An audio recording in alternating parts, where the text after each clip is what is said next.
So this week's paper was given by Hamish Williams, who is a Humboldt postdoctoral fellow at the University of Jena.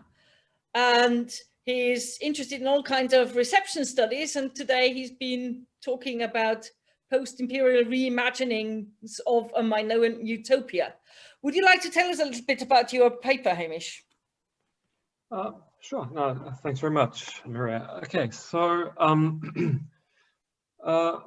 the broad sort of topic is of course on receptions of the Minoans across the 20th century. So I first kind of distinguished between three different ethnic identities. So the Bronze Age Cretans, sort of a study for archaeology, the Cretans whom we encounter in Greek mythology and literature and history, and the Minoans as a sort of a modern constructed identity, particularly influenced by the British archaeologist and nobleman Sir Arthur Evans and his reconstructions of the Palace at Knossos and his monumental full volume, the Palace of Minos, and also inspired by other important modernist thinkers such as Sigmund Freud, psychoanalysis, and Jane Ellen Harrison, ideas of matriarchy. So all these sort of influences at the start of the 20th century, late 19th century, are kind of going towards the construction of this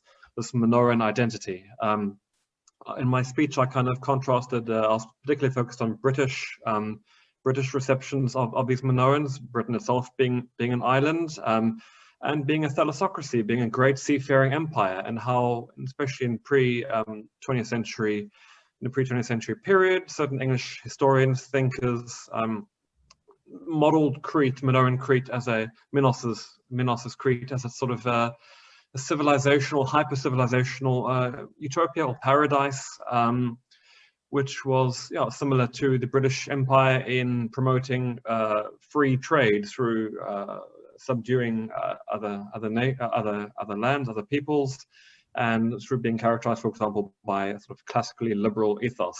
So this was in the sort of pre-20th century days, going all the way to Arthur Evans, who also kind of built on this narrative of a Minoan hyper-civilization, a rather Victorian type of Minoa. And then from that point on, thinking about how this reception of Minoan Crete has changed in the 20th century, with Britain itself no longer being the dominant naval power, the reins being handed over to the USSR and the US and China more recently. And so how British writers and therefore thinkers as well try to remodel this place of meaning, this place of value of experience in Crete. And several writers sort of expressed the feeling of epiphany or revelation and coming to this island. And this idea of a utopia then took different forms in the 20th century. I discussed in Lawrence Durrell's novel, The Dark Labyrinth, how the labyrinth becomes kind of a psychological gauntlet in which people could work out their issues and then get through to this ontological utopia where they could live this state of pure being in this sort of mountain paradise in Crete. Which also touched a bit on Durrell's interest in Eastern religions and Buddhism. Then I looked also at Robert Graves' 7 Days in New Crete, and how he modeled Crete as, in various ways, a feminist, retrotopic, poetic kind of idealized location. I also discussed Mary Renault, who was less utopian in her depiction, as sort of more of an anti-utopia, how her Minoan Crete focused on sort of the moral decline at the end of this hyper-civilization. So that in a nutshell was the paper. That's absolutely wonderful. Really did enjoy it. Can you tell us a little bit about how this fits into your wider research and what your wider field of research is? Sure. So just my background is in, my PhD was in classical epic, so I was interested in Homeric poems, and as a sort of side project, then I started dealing with reception in fantasy, and my current project is in Tolkien and fantasy writers' reception of classics in fantasy. And through Tolkien, I started getting into Mary Renault, because Tolkien claimed that Mary Renault was one of his favorite writers. Tolkien was famously not very enthusiastic about giving other writers accolades. He was quite a stodgy old chap, but he said he loved Mary Renault's The King Must Die and The Bull from the Sea. That's two Theseus novels, and I thought I'd better read those. and I really enjoyed them. And then from that point on, I became more and more interested in this idea of reconstructions of Minoans. I've also been doing some work with Tolkien and obviously reconstructions of the Atlantis myth, which is related. Tolkien had this island of Numenor, which is sort of similar ideas going on here.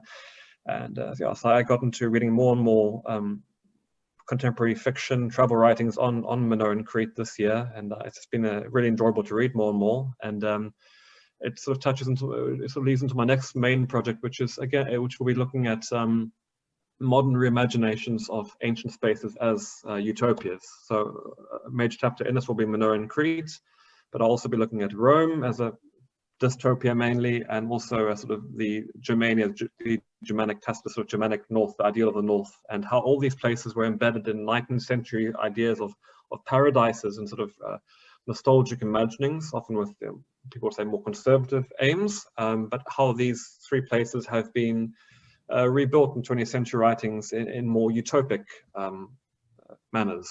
This is going to be my feature topic in a year or two's time. I'll be heading towards. I hope that answers the question. That sounds absolutely fascinating. So thank you again for sharing some of your ideas with us and your experience with these texts and these ideas. So thank you very much. It was a wonderful seminar. Thank you. Thank you very much for inviting me, Maria and Thomas. And yeah.